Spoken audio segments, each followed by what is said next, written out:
मैंने उनसे पूछा कि ये आज से 10 महीने पहले की बात है। मैंने कहा शुक्ला साहब, आखिर वन विभाग करती क्या है, पेड़ क्यों नहीं लगाते? और आप जो पेड़ लगाते हैं, जो चयन करते हैं पेड़ों का, ये जो 6 दशकों से जो सरकारें चली आ रही है, कांग्रेस और कम्युनिस्टों की पैक्ट करी हुई सरकारें, तो हमारे हिंदुस्तान के पारंपरिक वृक्ष क्यों नहीं लगते?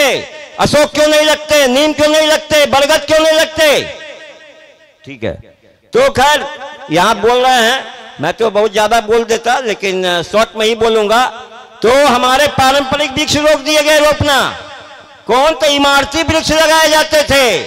मैंने कहा ये गलत है, ये व्यवसायीकरण क्यों होगा? हमारे भारत में सनातन परंपरा है। तो ऑर्डर किया शुक्ला साहब ने, आज फिर मोदी साहब को पीएम में भेजा। आखिर ये चीज एक्सेप्ट हुआ, पूरे हिंदुस्तान में वृक्ष लग रहे हैं। नीतीश गवर्नमेंट ने, मैंने दीपक कुमार मुख्य सचिव को पूरी ब्लूप्रिंट दी, वही 2200 ब्लूप्रिंट का कैबिनेट में फैसला हुआ। भले मुझे क्रेडिट दे कि नहीं दे, ये अमेरिका नहीं है जहां पर बोलता कि रवि पटवा ने कहा तो नीतीश जी ऐसा कुछ नहीं बोले। खैर कोई बात नहीं, काम तो हुआ, इतनी पॉजिटिव सरकार तो है आज के डेट में। खैर मैं दूसरी बात यही बोलना चाहूंगा कि हमको ग्रामीण उद्योग पे हम विशेष फोकस करें। मिथिला का विकास होगा ग्रामीण उद्योग। मैंने मोदी जी को भी पूरा भेजा है। माननीय राष्ट्रपति महोदय, जब मेरे पिताजी का स्वर्गवास हुआ था, बीके पटवा साहब का, रामनाथ कोविंद साहब दरभंगा हमारे घर चल के आए थे। उनसे हमारे व्यक्तिगत पर्सनल है, हमारे चाचा की तरह हैं।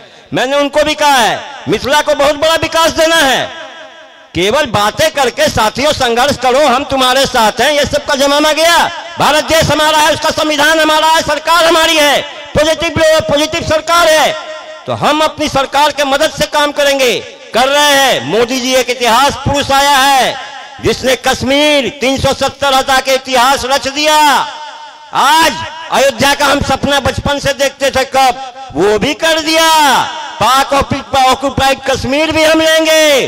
अब मिथिला को मैं, जब एयरपोर्ट बनेगा तो मेरे संपर्क में बड़े बड़े उद्योगपति हैं, चाहे रुइया इंडस्ट्री हो, चाहे सिंघानिया, गौतम सिंघानिया और रेमंड्स वाले, और भी बहुत से, चाहे सांगी इंडस्ट्री हो, मैं सबको यहां ला सकता हूं। सबके चेयरमैन मेरा अभिन्न मित्र हैं। वो लोग कहते हैं अभी एयरपोर्ट नहीं है, तो मैंने कहा एयरपोर्ट आता है, आप आके भ्रमण कीजिए, जगह जगह मैं आपको जमीन दिलवाऊंगा, आप इंडस्ट्री लगाइए। यहाँ के बहुत मेधावी लोग हैं, ईमानदार लोग हैं हमारे मिथिला में, लेकिन उनका प्रतिभा का प्रयोग नहीं ठीक से हो रहा है।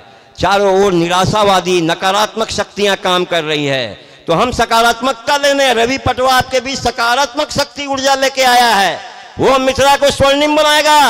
बैजू बाबू जो बोलते ना, तो बैजू बाबू महान आदमी हैं, जो बोलते कि मिथिला राज, हमारे बीके पटवा पिताजी का भी यही सपना था कि बेटा यहाँ मिथिला राज आना चाहिए।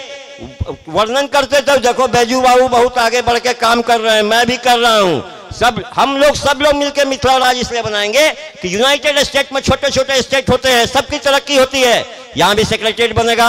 हाईकोर्ट के लिए मैंने राष्ट्रपति महोदय को भेजा है कि यहाँ एक बेंच कम से कम हाईकोर्ट का दरभंगा में चालू कीजिए। गरीबों को न्याय नहीं मिल पाता, वो इतने हजारों रुपए खर्च नहीं कर सकते पटना जाके, वो काम अग्रसरित है। एयरपोर्ट जल्दी होगा, इतने उद्योग यहाँ लगवाऊंगा कि आप देखिएगा मिथिला खिल उठेगी।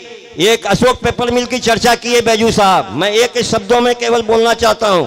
अशोक पेपर मिल को चलाने के लिए एक उद्योगपति आया, लेकिन यहाँ की नकारात्मक शक्तियों ने बाप बेटा दोनों को जेल में बैठा दिया। मुझसे वो मिला, बोला कि देखिए मैं आया पूंजी लगाने, बेरोजगारी दूर करने, मेरे साथ क्या हुआ। मैं कहा कोई बात नहीं है, अभी नकारात्मक शक्तियां हावी है। भारत तेरे टुकड़े होंगे गैंग हावी है, हमें भारत तेरे टुकड़े होंगे गैंग को भी साइड में रखना है।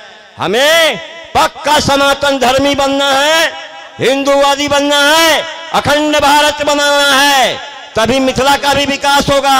अब मिथिला को स्वर्णिम बनाना है, गौरवमयी बनाना है। तो हम चूंकि आप बड़ प्रेशर छे आयोजक महोदय के बात से, तब हम 2 घंटा बात करे छी। हमारा आदत है RSS वगैरह में जाके, लेकिन हम सबटा जितने महान महान हस्तियां बैठी हैं RSS के, ये प्रमुख हैं ये प्रोफेसर जयशंकर साहब हैं, बैजू बाबू हैं, और जितने गणमान्य लोग हैं, बहुत लोगों का मैं नाम नहीं जानता, इसलिए मैं क्षमा कहूंगा। लेकिन आप सबको मैं प्रणाम करता हूं, नमन करता हूं, अभिनंदन करता हूं। आपसे वादा करके जाता हूं, मेरा फोन नंबर नोट करें, 96, आई एम रिपीटिंग, 9699311746। मैंने एक हिंद स्वराज की स्थापना की है। रामदास अठवाले साहब आए थे दरभंगा, उन्होंने उसका उद्घाटन किया। वो एक ऐसा संगठन बनाया है हमने कि सरकार और जनता के बीच जो रिक्तता है उसको सेतु बंद का काम करना शुरू किया हमने, और राम सेतु का काम किया है।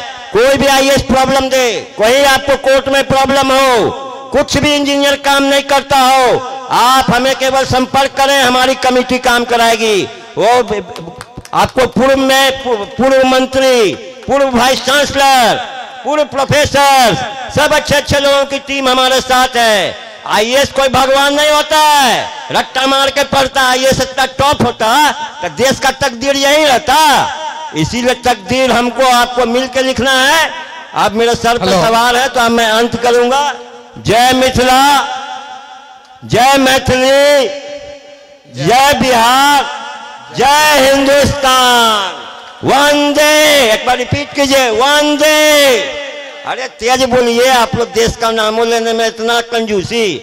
बाजू, वंदे वंदे। भारत माता की, भारत माता की। जी प्रणाम। बहुत बहुत धन्यवाद पटवाजी, काफी सकारात्मक सोच ले ऊर्जा ओतप्रोत संबोधन दिलक। आब हम आबा वाला अगला वक्ता लोकनि से आग्रह करब, समयक अभाव छै, सांस्कृतिक कार्यक्रम सेहो विस्तृत रूप में छै, तें अल्पे समय लेल जाओ, 2-2 मिनट समय ले अपन संबोधन करे। अब हम